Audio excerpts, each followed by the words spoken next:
I had just about finished the genitals on the gingerbread man when my husband's voice boomed through the kitchen, making me slip and leaving one particular cookie way more endowed than he had any right to be.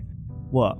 You all don't make yours anatomical? It's a naughty little Christmas tradition we started since we have no children. Don't act like you don't do it, or know someone who has. Anyway, Mike was beyond mad at whatever the hell he was going on about in the other room. I stifled a sigh and gave myself permission for a quick eye roll before entering the living room. "The fucking Browns! Do you see this, Helen?" he asked, frantically gesturing to our front window. No response entered my mind or left my lips, as I knew I wouldn't need one. "This is a tiny boxed-in cul-de-sac. There isn't room for half of the holiday shit he puts up, and this new one," he pauses to let out a scoff, "this takes the cake." Across the street sat Mary and George Brown. They were the sweetest older couple. Never hurt or bothered anybody, but for some reason, they represented every insecurity my husband had about himself. He was never too rude or hateful to their face, but only because I bore the brunt of his verbal diarrhea behind their backs. An inflatable Santa Claus consumed most of the entrance to their front yard, like 10 pounds of leaves crammed into an 8-pound trash bag. "They even parked their car on the street to make room for it," Mike prattled on. The tinny chime of our doorbell interrupted his tirade. My gratitude for a temporary escape sped my steps to the door. Mrs. Brown's rosy face greeted me from our front porch. "Hello, Mrs. Brown. Would you like a cookie? I have some freshly made in the kitchen." My manners completely made me forget the fact that they were naughty gingerbread cookies, tits and all. I was all too relieved when she declined. Proverbial sparkles danced in the corner of her eyes as she smiled up at me. "George and I are going out of town to see our boys for the Christmas holiday, back home to West Virginia where we're from. We leave tomorrow morning and we'll be back by Sunday evening if the weather permits. Do y'all have any plans there?" she asked. I could tell she was hopeful for a certain answer, but which one I wasn't sure yet. "Nope, not really. We're just going to buy a pre-made turkey from Publix and open gifts before bed on Christmas Eve. My family came down sick this holiday, so we're going to reconvene in January when everyone's feeling better." An audible sigh of relief escaped her thin lips. "That's too bad about your folks, honey. But would it be any trouble for one of you to collect the mail and maybe shovel the walk the day before we're due back? I'll be happy to pay you for your troubles," Mary explained. Mike wasn't going to be happy, but when an adorable little lady asks you to help her, what kind of person would I be to say no? We had to shovel out anyway, and, well, theirs was just across the way. Hell, I'll do it myself if he doesn't want to. "Of course, Mrs. Brown, would be happy to. No payment necessary. You guys just have fun on your trip, okay? If you really want to pay me, bring me back some pepperoni rolls, yeah?" I winked. She chuckled, agreed, and told us to have a Merry Christmas as she left the front porch. I watched as her aging frame shuffled across our yard and into hers, stopping to brush some loose snow off the Santa Claus before going inside. At first, I thought Mike was just being an asshole, but the thing really is grotesquely huge. My husband had overheard the entire exchange and is now eyeing me furiously. "Aren't there enough things you asked me to do here at home?" I cut him off at the pass. "Yeah, I know. It's really no big deal, okay? How long are they gonna be gone?" "Only 5 days. She's gonna bring back pepperoni rolls. It's gonna be fine." Mike's eyes took on a glint of mischief as inhaled to speak. "So, do you think they'll deflate Santa before they go? If they don't, can I do it?" At this point, I just wanted it all to be over with. The last thing I wanted to incur was another one of his rants. The negativity takes layers off of one's life. I just know it does, so I agreed.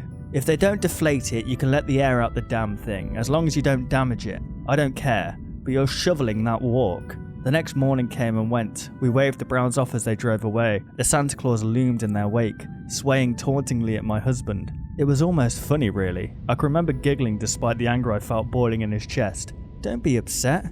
You get to deflate it, remember? Give it 1 hour," and Mike was already across the lawn heading into their yard. It really was amazing how long those things took to fully deflate. We watched it from our front window. It was sad, like watching the wicked warlock of the North Pole. It just melted into itself until it was nothing but a nylon puddle in their front yard. I spent the rest of the day researching the internet. That's what it's there for, right? Seriously though, I had no idea how to reinflate that thing by the time they got home. I wasn't sure if I needed a pump or if there was a button you pushed. Mike was completely unsympathetic to my concern.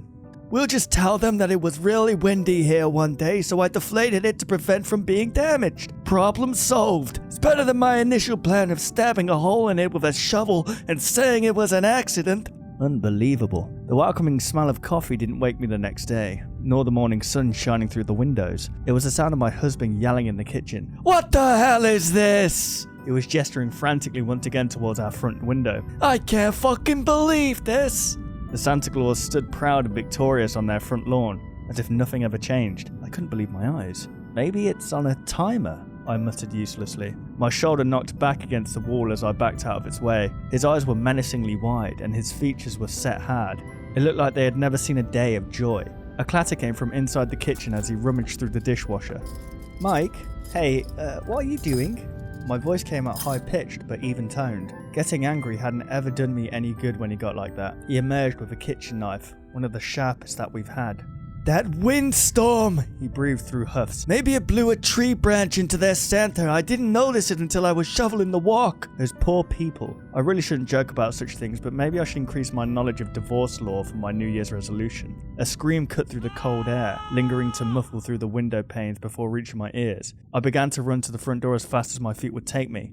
On my way out, I glanced at the window. The neighbour's front yard was a smattering of crimson against the white of freshly fallen snow. My husband lay gurgling in the street by their mailbox. I pulled out my phone and dialed 911. As I looked up from the screen, the Santa was moving. A figure dressed in black erupted from the middle of the Santa suit, bleeding profusely from the stomach. He left trails of blood throughout the snow as he ran off through their backyard. The police came in no time at all, apprehending and calling an ambulance for the man that had now killed my husband. It turned out that he had been casing their house for a couple of weeks. He knew they'd be going on vacation and depended on the cover of the Inflatable to hide himself until nightfall. The robber survived his injuries and fully served out a 5-year sentence in a prison in the next county over. 5 years. That's all he got for ruining my life.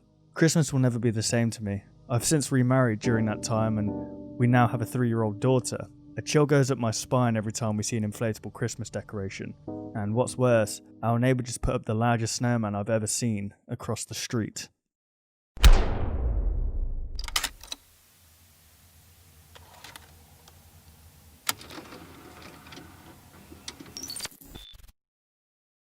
I've been Santa at the mall in my city for the past 5 years.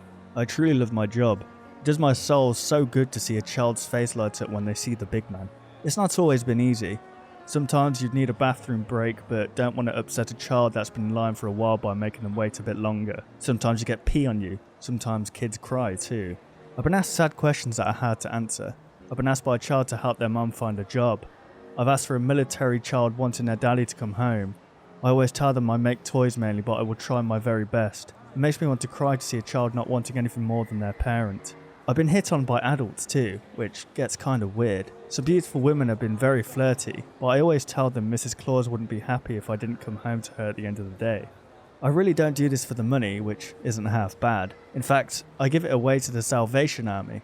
That and paying some helpers. Being Santa really opens your heart for those less fortunate.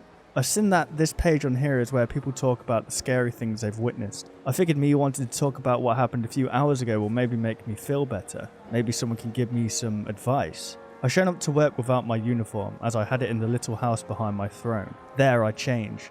I talked to Emily, one of the helpers. Emily, what's going on? Nothing much. You ready to make some kids happy? She was such a sweet girl. Her heart was as kind as her smile. This is the second year of her being a helper. She's just 18 and was saving some of this money for college. Of course, I'll go get changed. The day went by rather quickly. Only another until we closed up for the evening. I had a bunch of letters written for me that I kept, and my face was starting to slightly hurt from the amount of pictures we sold. I still remember what kids asked for. Dwight asked for a Harry Potter Lego set, Jenny asked for a fur real pet, Kevin wanted a train set, and old little James asked to become the greatest football player and play for the Patriots. Gosh, I hate the Patriots. We had a few entitled kids too, the ones who believe they are owed whatever they ask for. I do my best to ignore them. Jimmy was different. Most kids have a parent that stand in line with them, but this little guy didn't. He was probably 8 or 9. He had pasty white skin and red hair. He wore a red and white striped shirt hiding behind some overalls. Santa? Ho, ho, ho, come up on Santa's lap. Pam, another helper, assisted helping him up on my lap. This is Jimmy, she said cheerfully. What would you like for Christmas, dear Jimmy? He remained silent.